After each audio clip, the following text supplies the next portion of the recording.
जय श्री सद्गुरुदेव भगवान की जय। श्री गणेश देव की जय हो। जय श्री सीताराम जय हनुमान संकट मोचन कृपा निधान वीर बजरंग बली की जय। मनोजवं मारुततुल्यवेगं जितेन्द्रियं बुद्धिमतां वरिष्ठं वातात्मजं वानरयूथमुख्यं श्रीरामदूतं शरणं प्रपदे। लोकाभिरामं रणरङ्गधीरं राजीवनेत्रं रघुवंशनाथं कारुण्यरूपं करुणाकरं तं श्रीरामचन्द्रं शरणं प्रपदे। श्रीराम जय राम जय जय राम। श्रीराम जय राम जय जय राम। सीताराम सीताराम सीताराम सीताराम सीताराम सीताराम सीताराम सीताराम। जय श्री सीताराम जय हनुमान संकट मोचन कृपा निधान वीर बजरंग बली की जय। श्री कृष्णचंद्र भगवान की जय। जय श्री सीताराम जय हनुमान। श्री रामचरितमानस रामायण में गायत्री मंत्र दिया गया है, लेकिन इसमें चौपाई है गायत्री मंत्र का। गायत्री महामंत्र का इसमें चौपाई है। और वो जो गायत्री महामंत्र है ब्रह्मर्षि विश्वामित्र का रचना किया हुआ जो गायत्री महामंत्र है वो श्लोक है। वो गायत्री महामंत्र सबके लिए नहीं है। सब उस गायत्री महामंत्र का जाप या गान नहीं कर सकता है। वही कर सकते हैं जिनका उपनयन संस्कार हो चुका है और जो शुद्धिकरण में रहते हैं। सबके लिए नहीं है। इसलिए गोस्वामी तुलसीदास जी रामचरितमानस में ये दूसरा तरह का गायत्री महामंत्र लिखे हैं और गायत्री माता सीता को माने। माता सीता ही गायत्री हैं, गायत्री माता। ये चौपाई है।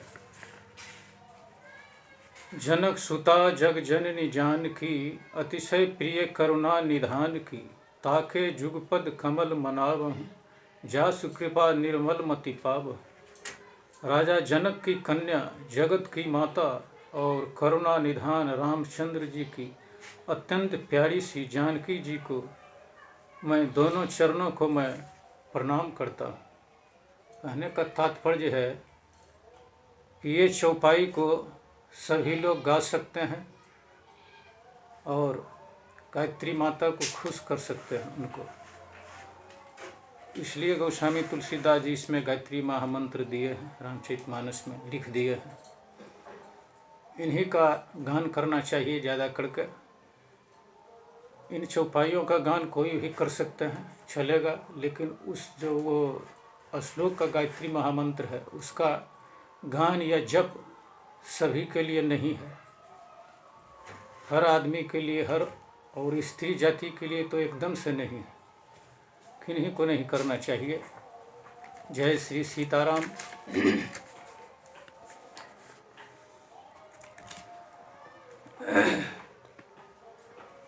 भगवान का अवतार होता है, भगवान प्रकट होते हैं।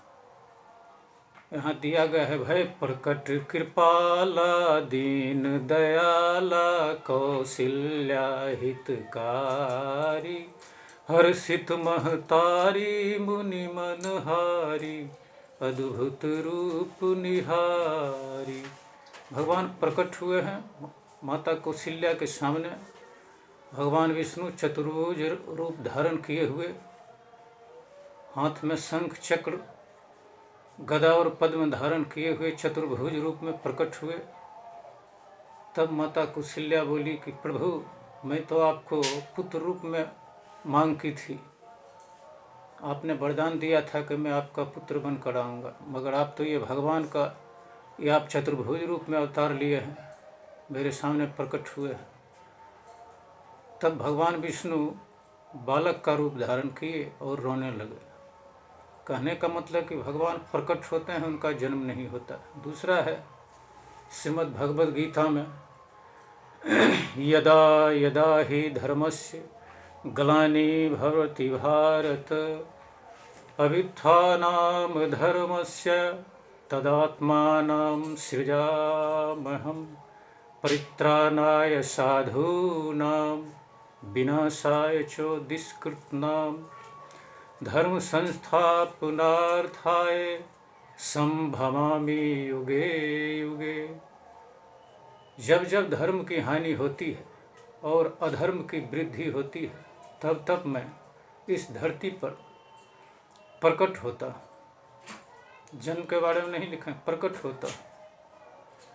अताताइयों, अधर्मियों और दुष्ट विचार वाले मनुष्यों को विनाश करने के लिए और साधु पुरुषों की रक्षा करने के लिए मैं हर युग में प्रकट होता हूँ, अवतार लेता हूँ। यही भगवान के हैं।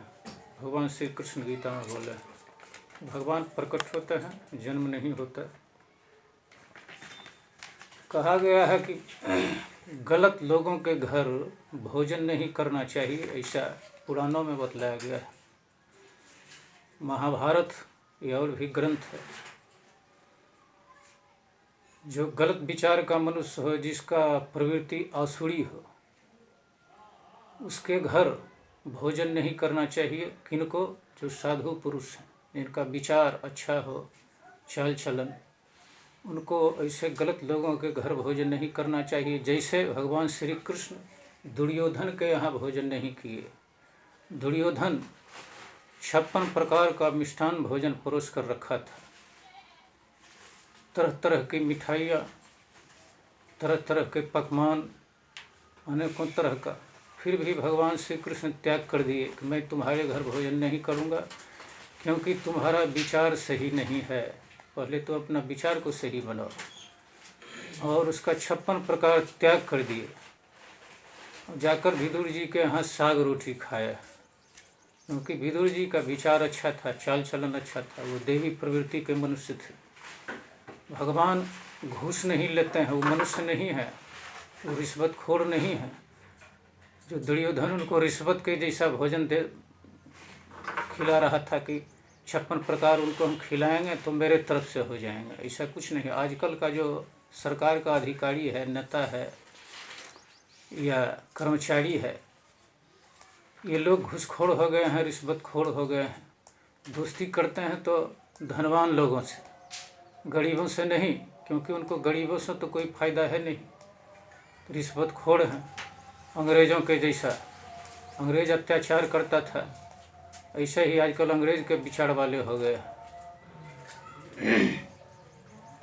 भगवान वैसा नहीं थे। भगवान श्री कृष्ण विदुर जी के यहाँ भोजन किए, इसलिए कहा गया है कि गलत लोगों के घर भोजन नहीं करना चाहिए।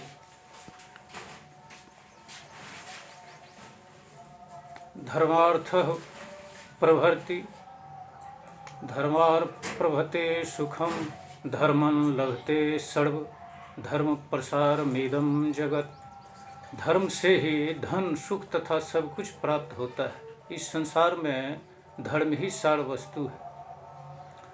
सत्यमेवेश्वर लोके सत्ये धर्म सदा श्रुत सत्यमूलिनी सर्वाणि सत्यानि अस्ति परम पदम। सत्य ही संसार में ईश्वर है, धर्म भी सत्य के ही आश्रित है। सत्य ही समस्त विभव का मूल है। सत्य से बढ़कर और कुछ नहीं है, इसलिए मनुष्य को हमेशा सत्य और धर्म का ही पालन करना चाहिए।